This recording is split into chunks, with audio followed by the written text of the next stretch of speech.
नवपाषाण काल की जब बात करोगे, इसकी टाइम पीरियड देखोगे वैश्विक दो हिसाब से अगर देखें, अगर वैश्विक स्तर पर देखें, वैश्विक स्तर पर और भारत में, तो हमने अभी तक बताया कि वैश्विक स्तर पर इसकी टाइम पीरियड 9000 ईसा पूर्व माना जाता है, ठीक है, 9000 BC माना जाता है। और यहाँ पर देखोगे तो ये भारत में लगभग 7000 BC के आसपास माना जाता है कि ये नवपाषाण काल की शुरुआत हुई। खास बात ये थी कि नवपाषाण काल की जब शुरुआत हुई, इसमें इसी दौरान एक वैज्ञानिक हैं, मैं बार बार वैज्ञानिक कह देता हूँ, वो साइंस का छात्र होने से ये नुकसान होता है आपका। एक जो है इतिहासकार थे, विद्वान हैं, जिनका नाम है सर जॉन लुबाक, ठीक है, सर जॉन लुबाक। इन्होंने जो है एक पुस्तक लिखी थी, इन्होंने एक पुस्तक लिखी और बेसिकली देखो कि सर जॉन लुबाक ने क्या किया, उस पुस्तक का नाम क्या था, प्री हिस्टोरिक,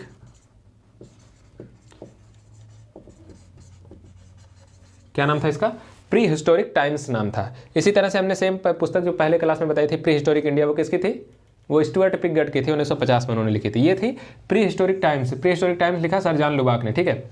तो इन्होंने जो है सबसे पहली बार सन 1865 में इस शब्द का प्रयोग किया नवपाषाण काल का। उन्होंने इंग्लिश में फिलहाल प्रयोग किया था, नियोलिथिक इसको कहा था, नियोलिथिक एरा की बात उन्होंने करी, नियोलिथिक नवपाषाण काल। अब खास बात यह है कि जो नवपाषाण काल है, नवपाषाण काल के जो देखोगे जो इसके स्रोत हैं, सबसे पहले जो शुरुआती स्रोत इसके कहाँ से मिलना शुरू हुए, तो जो आप देखोगे कि जो ये भारत और पाकिस्तान का जो ये गुजरात वाला क्षेत्र है, यहाँ पे जो कच्छ वाला जो क्षेत्र है, जो पाकिस्तान का पूर्वी भाग है, तो थार का जो मरुस्थल पूरा यहाँ तक फैला हुआ है, तो उसके पूर्वी भागों में जो है इधर जो है क्या हुआ कि सबसे पहले बार जो एक देखोगे घाटी यहाँ पे है, क्वेटा घाटी,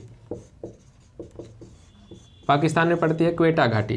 तो क्वेटा घाटी से शुरुआती में वहाँ पे देखोगे तो दो नदियाँ हैं, एक नदी का नाम आपका है लोसलाई, ठीक है, एक नदी आपकी कौन सी है, लोसलाई नदी है, और इसी तरह से एक और नदी है जोवन नदी है, एक है जोवन नदी और दूसरी है लोसलाई, ठीक है, जोवन और लोसलाई। तो इन दोनों नदियों के आसपास के क्षेत्रों में पाया था। उसमें जो खास तौर से अभी हम देखेंगे कि कौन से स्थल है, तो जो पाकिस्तान का जो खास स्थल है उसमें देखोगे तो मेहरगढ़ का नाम आपको याद रखना है, मेहरगढ़, इसको भी हम देख रहे हैं। तो फिलहाल क्या था कि ये सारे जो जगह थी यहाँ से शुरुआत हुई, तो ये शुरुआती स्तर पर यहीं से साक्ष्य मिलने शुरू हुए, क्वेटा घाटी में जोवन घाटी से, लोसलाई घाटी से, यहाँ से जो है साक्ष्यों को देखना शुरू किया गया। अब इसी में एक बात खास आती है कि जो ये मानव था उसकी खासियत क्या थी, नवपाषाण काल इसको क्यों कहा गया। खास बात ये थी नवपाषाण काल की, तो नवपाषाण काल की जो खास बात थी, मतलब नवकाल की ये जो नवपाषाण काल, इसकी खासियत क्या थी, इस टाइम का मानव जो है अब अपने एक नए चरण में प्रवेश कर चुका है। देखेंगे तो आप देखेंगे तो वो प्रॉपर जो है वो अब कृषि करना शुरू कर रहा है, ठीक है। पशुपालन नवपाषाण काल में ही शुरू हुआ। पशुपालन के साथ साथ देखोगे तो पत्थर जो उपकरण इसके हैं, उपकरण की घिसावट, मतलब घिसावट करके उपकरणों को बनाता था, घिस करके, घर्षण मतलब घर्षण करके उपकरण को बनाता था।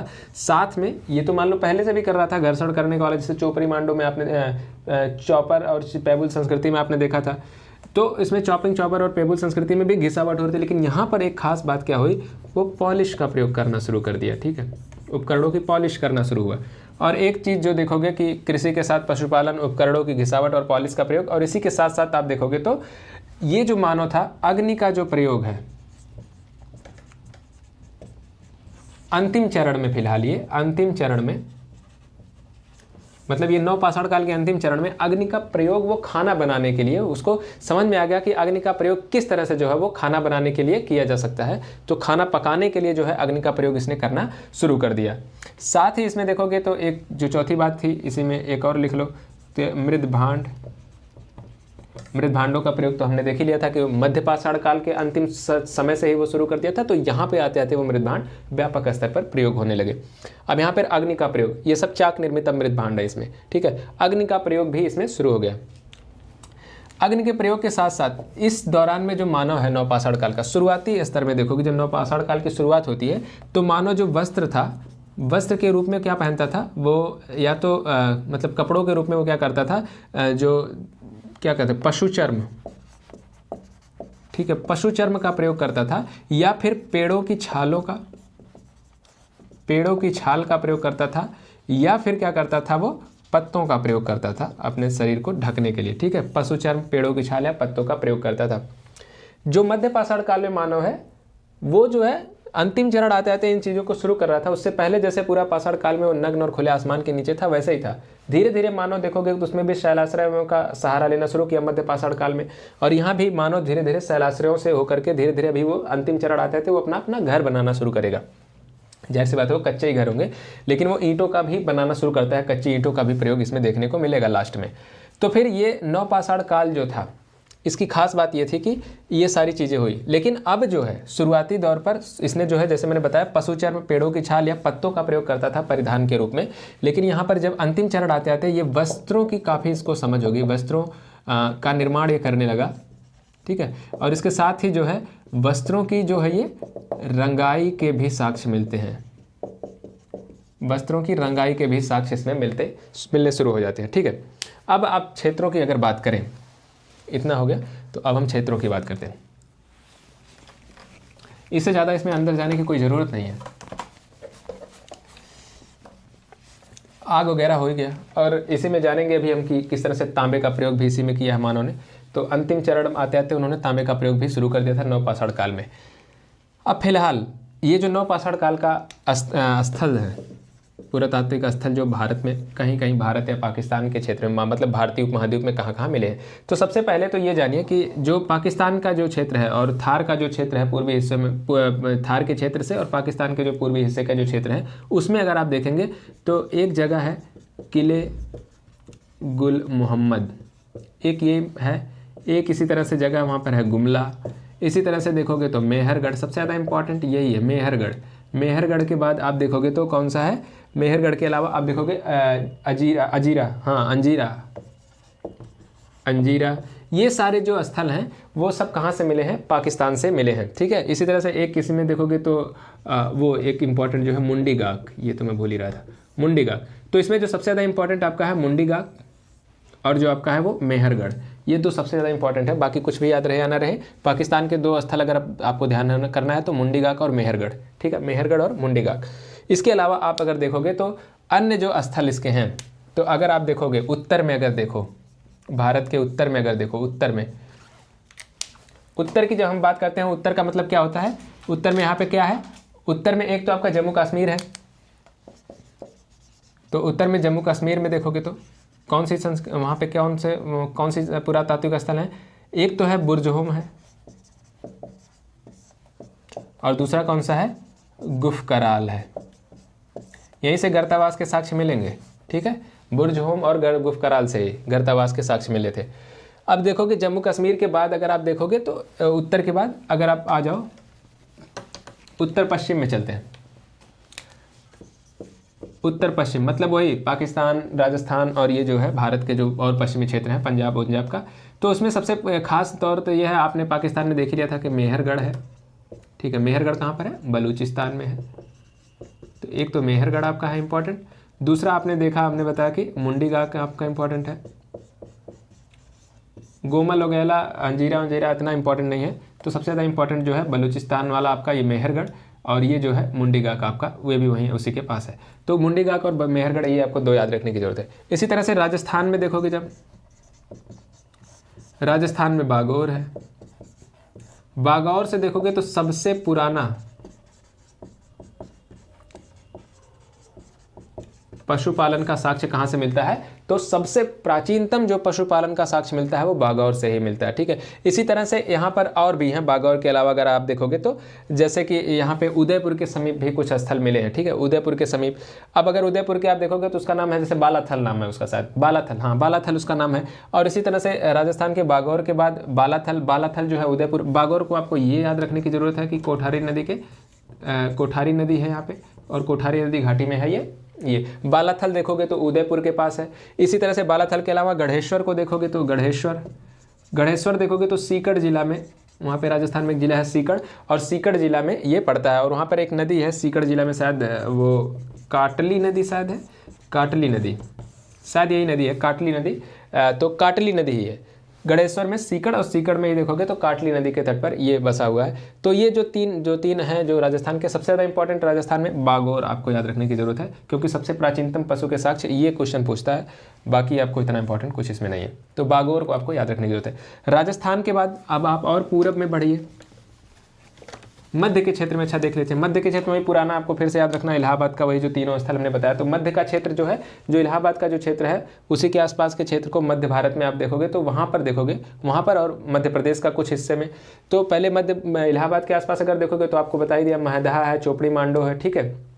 ये सारे जो स्थल हैं वो हैं महदहा, चोपड़ी मांडो, बेलन घाटी का जो आसपास का क्षेत्र है, मिर्जापुर, ये सारे जो क्षेत्र है वो वहाँ पर मिले हैं। इसी के अलावा मध्य प्रदेश में अगर आप देखोगे तो मध्य प्रदेश में हमने आपको बता ही दिया था कि मध्य प्रदेश में कौन सा जो आपको जगह है, मध्य प्रदेश में आपका मध्य प्रदेश में आप देखोगे तो वही जो पुराने स्थल आपके हैं, जैसे कि हमने बताया कि वो आदमगढ़ और आपको बताया था भीमबेटका की गुफाएं। तो ये सारे जो वही क्षेत्र है पुराने वाले, वही क्षेत्रों में फिर से इसको देखने को मिलता है, इसके साक्ष्य देखने को मिलते हैं। इंपॉर्टेंट इसमें जो हमको नया देखना है वो पूर्व के क्षेत्र में देखोगे, पूर्वी क्षेत्रों में। तो पूर्वी क्षेत्रों में देखोगे तो बिहार का पड़ता है, ये बहुत पूछा जाता है।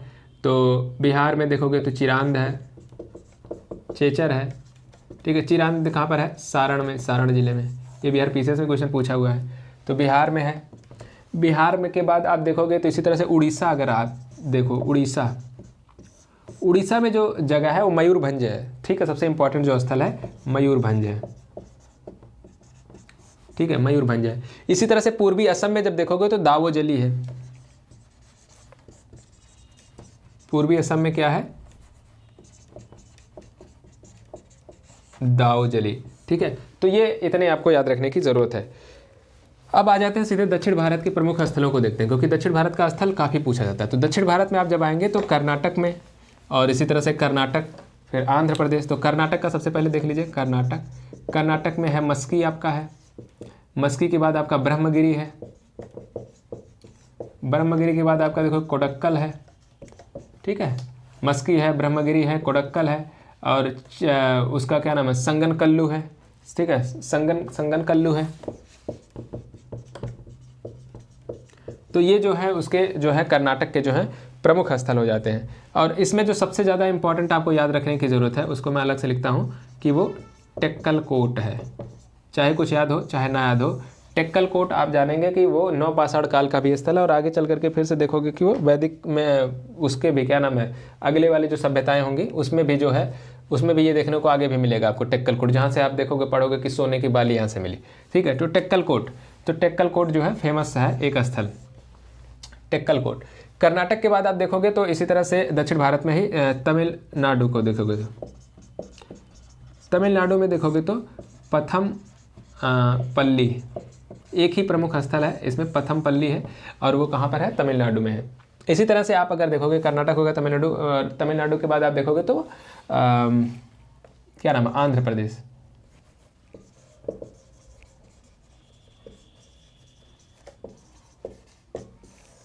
आंध्र प्रदेश में देखोगे तो एक नाम तो आपको आंध्र प्रदेश का बात आए तो नागार्जुन कोंड, ठीक है। नागार्जुन कोंड के बाद क्या नाम है? क्या नाम उसका है? उतनूर, ठीक है। नागार्जुन कोंड और उतनूर, और साथ ही इसमें जो देखोगे इतना कोई इंपॉर्टेंट नहीं है, तो एक है कोडेकल, इसमें वो कोडक्कल है, उसमें क्या है? कोडेकल है, उसमें एक जगह है। तो नागार्जुन कोंड, उतनूर और कोडेकल, तो इसीलिए इसको मैं सोच रहा था कि इसको ना बताऊं, कोडेकल। नागार्जुन कोंड और उतनूर आपको याद रखने की, सबसे ज़्यादा जो इंपॉर्टेंट है उतनूर इंपॉर्टेंट है, बहुत ज़्यादा पूछा जाता है। नागार्जुन कोंड तो आपको ध्यान ही आ जाएगा, लेकिन उतनूर आपको ध्यान रखने की जरूरत है कि वो एक नवपाषाण काल का प्रमुख स्थल है। तो ये सारी बातें थी। अब इसमें देखो एक खास बात थी, जितने भी ये साउथ की जो संस्कृतियाँ थी वो साउथ में, मतलब दक्षिण भारत में जितने भी हैं, नागार्जुन कोंड है, उतनूर है, टेक्कलकोट है ना, और राजस्थान मतलब कर्नाटक का, और उसमें फिर उसके तमिलनाडु का, और फिर तमिलनाडु में कौन था? पथमपल्ली था। इस सब जितनी भी संस्कृतियाँ दक्षिण भारत की थी, उसकी एक खासियत थी कि वहाँ पर जो है कृषि उतनी प्रधान नहीं थी, बल्कि उसमें क्या थी? चरवाहा संस्कृति जो है, चरवाहा संस्कृति, मतलब ये पशुपालन तो करते थे, व्यापक तौर पर पशुपालन करते थे बड़े स्तर पर, और लेकिन यहाँ पे सबसे ज़्यादा चरवाहा संस्कृति। कृषि को इतना साक्ष्य महत्व नहीं था। कृषि के रूप में अगर देखो तो इन लोगों को, दक्षिण वाले को, तो ये लोग ज्वार और बाजरा ये मूल रूप से उपजा लेते थे, लेकिन ज़्यादातर इनकी जो निर्भरता थी वो पशुओं पर थी। तो इनमें पशुओं को एक कौन से पशु पालते थे, तो इसमें देखोगे कि भैंस थी, बकरी थी, सूअर थी, भेड़े, ये सारी चीज़ें ये पालते थे। ठीक है, इन चीज़ों को ये पालतू बनाते थे। और इसके पीछे का रीज़न क्या था कि चरवाहा संस्कृति क्यों रही होगी, तो जाहिर सी बात है जब आप ज्योग्राफी पढ़ते हैं तो आप देखे होंगे कि ये अगर भारत को अगर आप देखें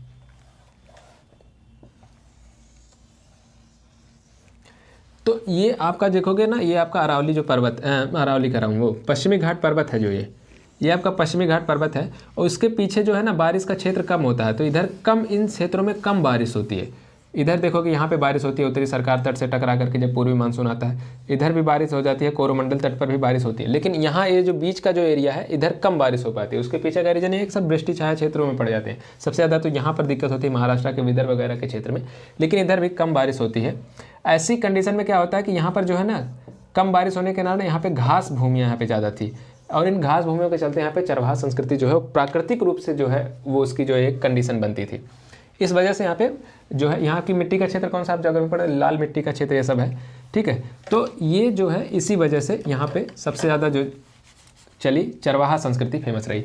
तो खास बात ये थी कि ये लोग का क्या करते थे, जो इनके पशु थे उनके पशुओं के लिए, अपने लिए तो ये लोग घर बनाना आखिरी समय में शुरू किए ही, पशुओं के लिए भी ये लोग बाड़ बनाते थे। ठीक है, घर इनके खुद के मिट्टी के वगैरह के घास फूस के छप्परों से बने होते थे, और फिर ये पशुओं के लिए बाड़ बनाते थे। जैसे अब इसमें पशु है इनके, तो इसके एक साइड में जो इसके पशु के निक्षेप होते थे, माने पशु के जो मल हैं या फिर जो इसको कह लो गोबर जो है, उस गोबर को ये इकट्ठा करते थे। और फिर ये देखोगे धीरे धीरे क्या होता था, एक टीले का रूप ले लेता था, और फिर बाद में इसमें क्या करते ये लोग आग लगा देते थे। आग लगा देते थे, ये जल जाता था। तो शायद ये खाद वगैरह जैसी चीज़ें बनाने की कोशिश कर रहे होंगे या कुछ करने के लिए। ठीक है, उम्मीद लगाई जाती है इसी कि उसको जला करके वो शायद वो लोग खाद बनाने की कोशिश करते रहे होंगे। तो इसको आग जला देते थे, तो ये जो टीला के रूप में जो जला हुआ राख होती थी वो क्या कहलाती थी, भस्म टीला। तो भस्म टीले का साक्ष्य कहाँ से मिलता है, साउथ की जो है चरवाहा संस्कृति या नवपाषाण काल की जो चरवाहा संस्कृति है, यही संस्कृति आगे चल करके किस में बदली, धीरे धीरे ताम्रपाषाणिक संस्कृति में बदली, अंतिम चरण में जब नवपाषाण काल अपने पहुंचा। तो अब आ जाते हैं यहीं पर नवपाषाण काल को समाप्त करके और देखते हैं कि किस तरह से ताम्रपाषाण कालीन संस्कृति बदली। जाहिर सी बात है, विद्वान का नाम आपने सुना होगा, एक बहुत फेमस है जिनका नाम है गार्डिनर चाइल्ड। गार्डिनर चाइल्ड ने ताम्रपाषाणिक संस्कृति जो है उसके बारे में एक बात कही। उन्होंने कहा कि ताम्रपाषाणिक संस्कृति एक ऐसी संस्कृति थी जिन्होंने जो है वो अपने आप में इतनी सक्षम संस्कृति थी कि वो खुद के लिए जो है पर्याप्त अनाज का उपज कर लेती थी। इसका मतलब क्या हुआ, मतलब ताम्रपाषाण कालीन जो संस्कृति थी वो पर्याप्त रूप में अनाजों का उत्पादन कर लेती थी, मतलब अपने खाने भर के लिए, मतलब इतनी अच्छी वो कृषि में इतनी निपुण हो गई थी कि वो अपने कम से कम खाने से पर्याप्त जो है उससे इतर जो है अनाज का उत्पादन कर लेती थी। अब जब हम बात करते हैं ताम्रपाषाण कालीन संस्कृति की, तो ताम्रपाषाण कालीन संस्कृति के बारे में जो सबसे पहली बार अगर किसी ने जो बहुत कुछ लिखा ताम्रपाषाण काल, तो जाहिर सी बात है तांबे के प्रयोग के कारण इसको ताम्रपाषाण कालीन संस्कृति कहा जाता है। अब इसमें एक विद्वान थे जिनका नाम था, क्या नाम था, बीजी चाइल्ड। क्या नाम था, बीजी चाइल्ड नाम था उनका। बीजी चाइल्ड ने क्या किया, सबसे पहली बार एक पुस्तक लिखी, और उस पुस्तक का नाम क्या था, व्हाट हैपेंड इन हिस्ट्री। ठीक है, व्हाट हैपेंड इन हिस्ट्री, ये उनकी पुस्तक है कि इतिहास में या अतीत में क्या क्या हुआ। तो बीजी चाइल्ड ने ही सबसे पहली बार उन्होंने बहुत ही डिटेल में ताम्रपाषाण कालीन संस्कृतियों का जो है वर्णन किया। ठीक है, उन्होंने ही इसको कैटेगराइज किया और उन्होंने सबसे पहली बार इसका बहुत ही डिटेल तरीके से वर्णन किया। और इसको इन्होंने नाम क्या, इंग्लिश में किस नाम का प्रयोग किया था इन्होंने, कैल्कोलिथ का। अब इसमें मैंने बहुत लोगों को देखा है चैल्कोलिथ पढ़ते हैं, तो वो चैल्कोलिथ नहीं होता, इसमें एच जो है वो क्या है, वो साइलेंट है। ठीक है, उसमें एच जो है वो साइलेंट है, तो इसमें इसको कैल्कोलिथ कहा जाता है। ठीक है, तो अब ये है बीजी चाइल्ड, और उन्होंने उनकी पुस्तक का क्या नाम है, एक और पुस्तक मिल गई, अभी तक आपको 2-3 पुस्तक मिल गई। एक तो आपको ये मैंने बताया कि व्हाट हैपेंड इन हिस्ट्री, दूसरे मैंने आपको बताया था कि हिस्टोरिक टाइम्स एक बताई, एक सबसे पहले दिन बताया था, मतलब प्री हिस्टोरिक टाइम्स थी, प्री हिस्टोरिक टाइम, ये है प्री हिस्टोरिक इंडिया। तो 3 पुस्तक अभी तक मिल गई। तीनों के आपको राइटर पता होंगे। इसके कौन है? स्टुअर्ट पिगट है, ठीक है। इसको कौन लिखा है? प्री हिस्टोरिक टाइम्स को कौन लिखा है? हमें आप लोग कमेंट करके बताइए कि प्री हिस्टोरिक टाइम को कौन से लिखा है, किसने लिखा है। और इस तरह से what happened in history, what happened in history किसने लिखा है? बीजी चाइल्ड ने, ठीक है। तो इसी में इसको पहली बार बांटा गया। तो हम इसमें बहुत डिटेल में नहीं जाएंगे। सबसे ज़्यादा इसमें तो क्वेश्चन यही आता है कि कौन कौन सी संस्कृतियाँ थी, ये हम जान लेते हैं सबसे पहले।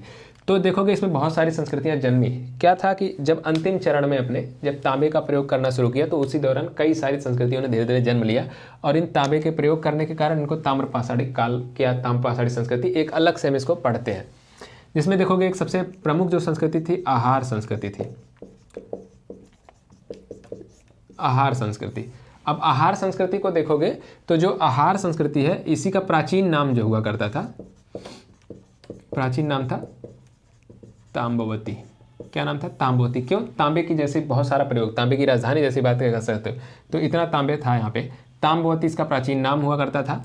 और इसी आहार को तब ताम्बवती संस्कृति भी अगर कभी पूछे तो वो ही आहार संस्कृति है। आहार संस्कृति चूंकि ये कहाँ पर है? राजस्थान में है। और ये राजस्थान में देखोगे तो कौन सी नदी है? बनास नदी है। बनास नदी के तट पर है। और बनास के तट पर होने के कारण इसको क्या कहा जाता है? बनास संस्कृति भी इसको कहते हैं। क्या कहते हैं? बनास संस्कृति भी इसको कहते हैं, ठीक है। तो आहार या बनास संस्कृति यही है। अब इसमें खास बात जो ये थी कि ये लोग इसकी जो खासियत है कि आहार या बनास संस्कृति के लोग, तो इसमें यही जान लीजिए कि ये लोग काले और लाल मृत भांडों का प्रयोग करते थे। और साथ ही उन मृत भांडों पर जो है सफ़ेद रंग की एक लाइन उकेरते थे, ठीक है। सफ़ेद रंग की एक लाइन बनाते थे, ठीक है। तो लाल या काले मृत भांडों का प्रयोग इनकी खासियत है। और उस पर सफ़ेद रंग की लाइनिंग करते थे ये लोग। दूसरी खास बात ये है कि जो ये लोग घर बनाते थे, जो इनके, क्योंकि इस टाइम मानो अंतिम चरण में चल रहा है, तो घर अपना प्रॉपर घर बनाना शुरू कर दिया था। मतलब पक्के नहीं, मतलब कच्चे घर बनाना शुरू कर दिया था। तो घर की जो दीवार बनाते थे वो दीवारें जो होती थी वो किसकी होती थी? दीवारें जो होती थी या तो पत्थर की दीवार बनाता था या तो फिर मिट्टी की दीवार बनाता था। तो फिर ऊपर से घास फूस को प्रयोग करता था उसको ढकने के लिए, ठीक है। दूसरी खास बात ये थी कि जो ये लोग जो है पशुओं का पालन तो कर ही रहे थे। तो पशुपालन के लिए जो है इन लोगों ने देखोगे तो वही है, सुअर है, भेड़ है, बकरी है, लगभग वही समस्त जानवर जो है जो पूरी संस्कृति के लोग पालते थे। तो भेड़, बकरी, सुअर यही सब जो थी। गाय के स्रोत यहाँ पे नहीं है, बल्कि भैंस के स्रोत ज़्यादातर मिलते हैं, ठीक है। भैंस के स्रोत, बैल के स्रोत, इन सब के स्रोत जो है इन्हीं का पालन करते थे। शायद बैल रहा होगा तो गाय भी रही होगी। तो दीवारें जो इनकी पत्थर की थी और मिट्टी की ये दीवारें बनाते थे। और इसके साथ ही जानवरों के साथ अगर आप जानवरों के अलावा अगर आप देखेंगे तो इसके अलावा जो लोग कृषि के दौरान, जो लोग कृषि में देखोगे तो आहार के लोग जो हैं चावल का उत्पादन करते थे। चावल, ज्वार, बाजरा, ठीक है। इसका जो है उत्पादन ये लोग बड़े पैमाने पर करते थे, चावल, ज्वार और बाजरा का। इसके बाद आप देखोगे एक दूसरी संस्कृति पनपी। और इसका टाइम पीरियड तो वैसे इंपॉर्टेंट नहीं है उतना। फिलहाल आप याद रखिए कि 2800 से इसके टाइम पीरियड की शुरुआत मानी जाती है। और तकरीबन कब तक मानी जाती है? 1500 के आसपास इसकी अंत माना जाता है कि ये 28, यही 1500 का वो वक्त है जब दूसरी एक संस्कृति शुरू हो गई पूरी तरह से, है ना। तो ये वही माना जाता है कि 2800 से 1500 के आसपास थी, ठीक है। इसके बाद एक दूसरी देखोगे तो